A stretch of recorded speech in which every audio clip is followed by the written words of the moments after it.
Fala galera, nessa semana aí nós vamos ter a última reunião do Copom do ano, né? E as expectativas aí é de que o juros caia mais meio ponto percentual, né? Então vai para 11,75 ali mais ou menos. Isso vai acontecer, né? Até o presidente do Banco Central, Roberto Campos Neto, aí já indicou isso, já sinalizou isso, né? Nós estamos indo para o final do ano bem conturbado, assim, né? Economicamente falando. Eu já venho falando isso aqui há um tempo, mas nas ruas assim, a gente vê que o povo não tá bem, né? Não tá com dinheiro sobrando, né? As pessoas estão realmente com medo, guardando dinheiro, não estão gastando muito, né? Porque a gente tem muitas incertezas, né, para o ano que vem. A maioria das pessoas acharam que esse primeiro ano de governo ia ser bem melhor do que foi, né? Foi realmente bem ruim, bem abaixo do que a gente esperava. Eu mesmo, que não sou adepto das políticas desse governo, achei que as contas chegariam mais para o final do ano de 2024, né? Mas chegaram muito cedo, então com 4, 5 meses do começo do ano aí, já começou as pessoas a ficarem mais receosas e faltar dinheiro no mercado mesmo. E esse medo realmente da população vem se confirmando, né? Porque nós tivemos um bom crescimento do PIB, por exemplo, nos 2 primeiros trimestres do ano.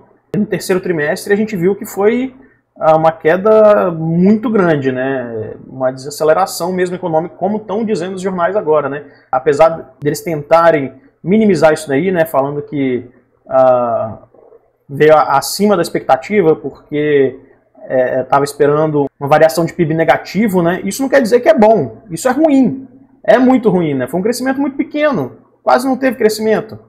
Né, porque realmente a economia está estagnada, né? As medidas econômicas que esse governo está tomando, que foram iguais ao do começo do primeiro governo do atual presidente e no começo do governo da sua sucessora, foram muito parecidos com o que está acontecendo agora, né? Só que agora está tendo um resultado diferente, né? Por quê? Provavelmente porque a população hoje está mais politizada, né? E está entendendo um pouco melhor de como funciona a economia, né?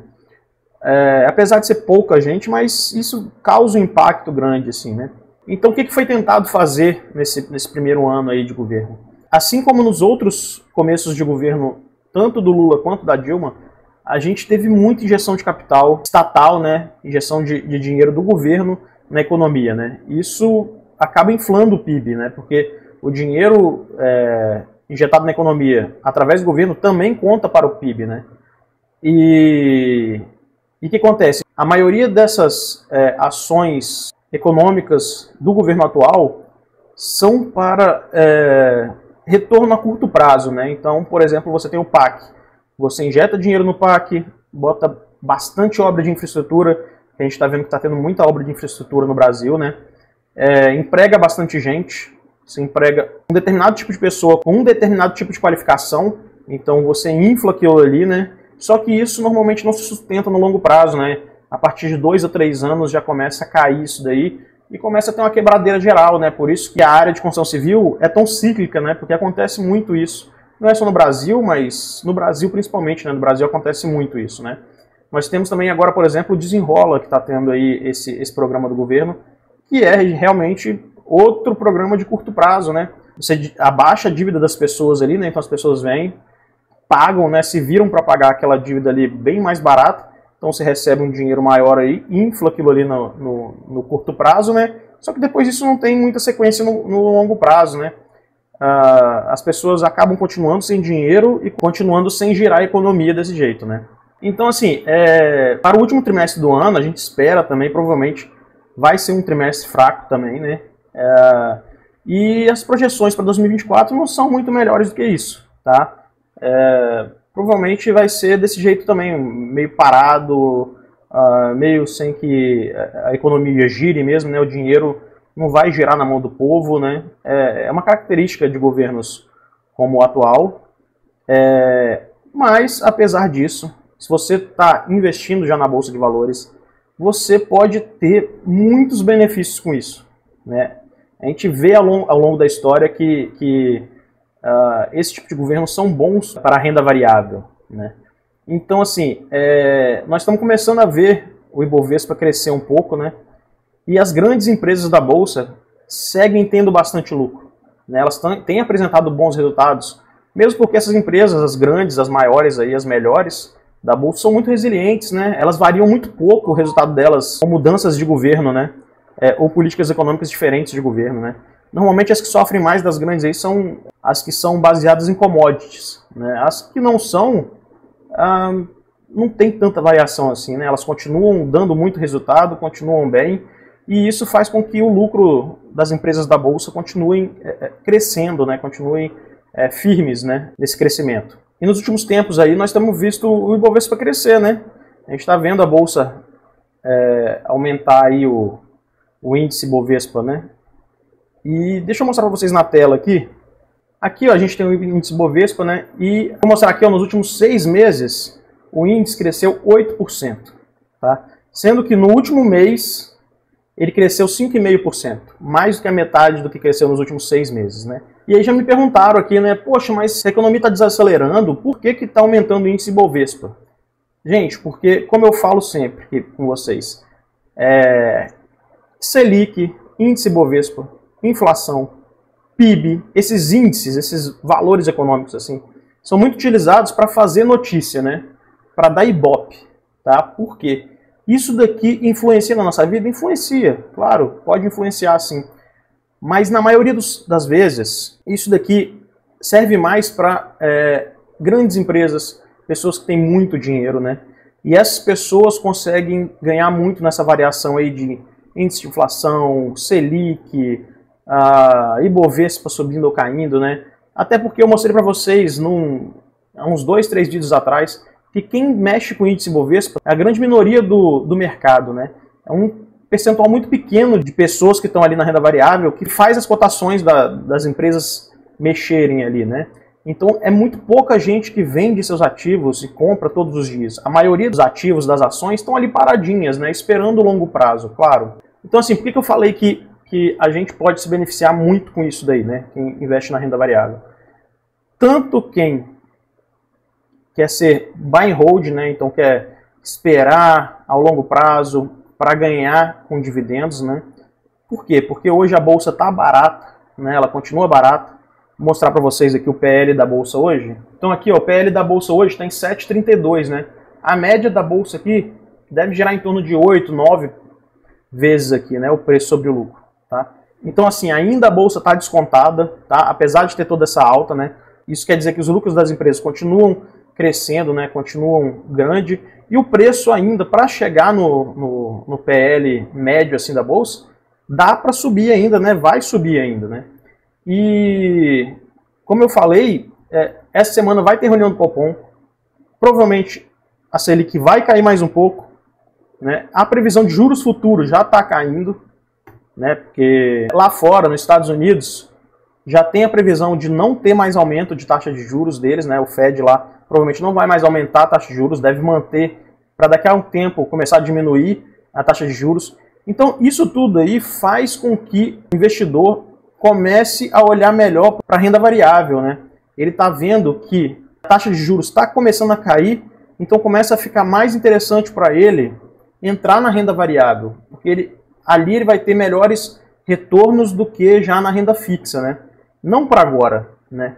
Por quê? Porque normalmente os grandes players aí do mercado, as pessoas que têm mais dinheiro e mais conhecimento do mercado, elas começam a investir no que vai ficar bom 1, 2 anos antes, né? É bem antes de acontecer, né? Eles começam a olhar os índices, né, macroeconômicos, o que está acontecendo no Brasil, no mundo, para começar a investir antes, porque eles sabem que depois que acontecer, eles não vão mais ganhar tanto, né? Então, depois que a taxa Selic cair muito, todo mundo já vai estar olhando ali a Bolsa de Valores lá em cima e querendo entrar, né? Então a maioria das pessoas gostam de entrar quando as coisas estão caras, né? E quem ganha dinheiro entra normalmente quando está barato, né? Melhor você comprar as coisas mais baratas do que mais caras, né? E essas pessoas ganham mais, né? Então aqui eu vou mostrar mais 2 notícias para vocês, que são essas 2 aqui, ó.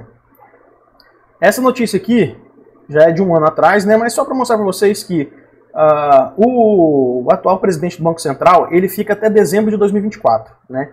Então, de hoje para lá, nós temos 1 ano com ele no comando ainda, né? Como presidente do Banco Central, tá? Então, em 2024, no final de 2024, o presidente atual vai sair e nós vamos ter um novo presidente do Banco Central indicado pelo atual presidente da República. E assim, hoje o presidente do Banco Central, apesar de ficarem jogando o tempo todo que a taxa de juros está muito alta e que está travando a economia, ele acertou muito em manter essa política da taxa de juros, né? Porque o Brasil, logo depois da pandemia, conseguiu começar a subir a taxa de juros antes de outros países e por isso, né, conseguiu controlar melhor a inflação. A inflação começou a baixar mais rápido do que em outros países e nós conseguimos também começar a diminuir a taxa de juros mais rápido que outros países, né? E nós estamos diminuindo de uma forma bem gradual, não deixando que a inflação aumente muito de uma hora para outra, né? Porque isso pode ser mais prejudicial ainda à economia do país, né? Então, mostrando para vocês aqui de novo, olha como é que está a cotação da taxa de juros futuro para o próximo ano, né? 1º de janeiro aqui de 2024, né? 11,78, mais ou menos bate com o que está sendo previsto aí para essa semana, né? Provavelmente será em 11,75 mais ou menos, né? E olha aqui que eu queria mostrar para vocês em dezembro de 2024, tá? O último mês de mandato aí do Roberto Campos Neto, né? Do atual presidente do Banco Central, né? Nós estamos aqui com uma previsão futura para 10,42 da Selic, tá bom? E então você vê assim, vai baixar mais de 1 ponto percentual, né? Isso daí vai fazer com que a bolsa suba mais, tá? A relação taxa Selic com o Ibovespa é muito forte, né? Então quando a Selic sobe, o Ibovespa cai. Quando a Selic cai, o Ibovespa sobe. Isso daí a gente não tem muito para onde fugir, né? Se acontecer fora disso daí, vai estar fora dos padrões e assim, você não previu errado, né? Você fez o que tinha que fazer. Racionalmente, você tinha que estar ali posicionado na renda variável, porque se a taxa de juros está caindo, é bem provável que a renda variável suba, né? Além disso, a gente tem um outro fator, que é essa mudança de presidência, né? E, assim, esse fim de semana, mais uma vez, nós tivemos reuniões aí do partido do atual presidente e que foi batido demais nessa tecla dos juros, né? Eles estão incomodadíssimos com isso e a culpa do Brasil tá como tá hoje é dos juros, né? Além dos juros, claro, eles botam culpa do último presidente, né? E aquelas outras desculpas velhas que todo mundo já conhece, né? Mas vamos focar aqui nos juros, tá bom? Vai ser mudado ano que vem, tá? Nós estamos baixando a taxa de juros gradualmente, hoje. Então, o índice de inflação nosso fica controlado nisso daí. A gente tem previsão para o ano que vem que o PIB continue nesse marasmo que está agora no final do ano, tá bom? A economia não tende a girar mais do que isso, tá? A gente não tem expectativa de que a economia melhore, né? Nós temos a probabilidade muito grande da gente não conseguir zerar esse déficit fiscal, né? E todo mundo está falando disso também, né? Então isso daí traz mais uma insegurança para o Brasil, né? E o que vai acontecer, gente? A probabilidade disso que eu vou falar agora acontecer é muito grande, né? Então, provavelmente, o Lula vai colocar um presidente no Banco Central que pense igual ele. Um presidente que não vai olhar muito para o que vai acontecer para o futuro. Eles vão querer, ainda mais por ser 2 anos antes das eleições, das próximas eleições, eles vão querer que a economia gire, tá? Para a economia girar rápido no curto prazo, eles vão baixar a taxa de juros na marra. É bem provável que isso aconteça. Então, ao invés de estar baixando meio ponto percentual aí a cada mês, a cada 2 meses, eles devem baixar muito mais do que isso, né? É bem provável que isso daí faça a economia girar mais a curto prazo, né? E a longo prazo que se dane, né? Se eles entrarem ou não, se eles continuarem, eles mesmos vão sofrer as consequências do que eles vão fazer. Se eles não continuarem, aí o próximo presidente que entrar vai pegar essa bucha aí e vai ter que resolver, né? Não tem jeito. Agora, a probabilidade disso acontecer é muito grande. É muito provável que a partir de 2025 a taxa de juros no Brasil caia muito rapidamente. E como a relação de taxa de juros com o Ibovespa é muito grande, provavelmente o Ibovespa vai crescer demais, né? Vai crescer muito, muito rapidamente. A gente já viu isso no passado, isso já aconteceu nos governos anteriores, tá bom? Esses são, hoje, os maiores motivos para o Ibovespa estar tendo esse crescimento aí pequeno, né, por enquanto, mas que está tendo esse crescimento sem as pessoas estarem muito entendendo o que está acontecendo, né? Então, galera, a Bolsa de Valores, normalmente, na maioria dos casos, se movimenta com expectativa futura do mercado, tá bom? Com base nisso, os maiores investidores da Bolsa, eles tentam sempre se antecipar ao que eles têm previsão de que vai acontecer com a Bolsa no longo prazo, tá bom? Então, a maioria das vezes, a Bolsa trabalha com expectativa futura do mercado, né? Então, esses investimentos na renda variável estão acontecendo hoje porque eles têm expectativa futura do Ibovespa crescer muito, né? E, assim, por tudo isso que eu falei e mostrei para vocês aqui, é muito provável que isso aconteça, né? A probabilidade é muito grande. Se for racional nisso daqui, sem usar emoção, sem usar lado político, nem nada disso, é muito provável que isso aconteça, né? Se usando a razão, é muito provável que isso aconteça. Que os juros caia bastante em 2025, né? E quem tiver posicionado hoje vai estar pegando coisa muito mais barata do que quem se fosse posicionar em 2025, né? Tanto para dividendos quanto para crescimento patrimonial, tá? E é claro, aí depois nós temos aquele desenrolo de notícias, né? Falando que a bolsa subiu, o dólar caiu, então agora o PIB vai crescer, o Brasil está maravilhoso. E não é isso que acontece, né? Normalmente quando a taxa de juros cai assim, a classe média baixa e o pobre ficam muito mais endividados, né? Porque eles começam a fazer aqueles carnezinhos das Casas Bahia, Magazine Luiza, né? As pessoas começam a financiar tudo que pode financiar, porque o juros está mais baixo, né? Então isso daí acaba girando a economia, né? Mas tendo uma falsa sensação de que tem muito dinheiro no mercado e que a economia está bombando, né? A gente já viu isso em outros momentos do país. A probabilidade de acontecer de novo é muito grande, né? Ainda mais por ser os últimos 2 anos do mandato do presidente atual, né? Então ele vai querer fazer a economia girar, né? Ele vai ter esse poder na mão para fazer isso, né? Para depois soltar lá na mídia que o PIB tá bom, que a economia tá boa, que o Ibovespa cresceu e que o dólar caiu. Isso é um mantra de quem quer enaltecer um governo, né? Isso daí acontece em todos os governos e é sempre do mesmo jeito, tá bom, galera? Então, assim, façam como os grandes, né? Comece a investir hoje para você ter o retorno futuro, né? Não deixa para investir na hora que tiver todo mundo investindo e que tiver tudo caro, né? Porque aí você não vai conseguir ter os mesmos retornos de agora e provavelmente você não vai se dar bem e vai se frustrar, tá bom, galera? Então, foco no longo prazo, aportes consistentes aí, né? Continua a estratégia, porque no final o retorno vai vir. É só ter paciência e persistência aí, né? Focar na estratégia e foco no longo prazo, beleza? Hoje era isso que eu queria falar com vocês aí. Nesse vídeo eu fico por aqui e até o próximo. Valeu!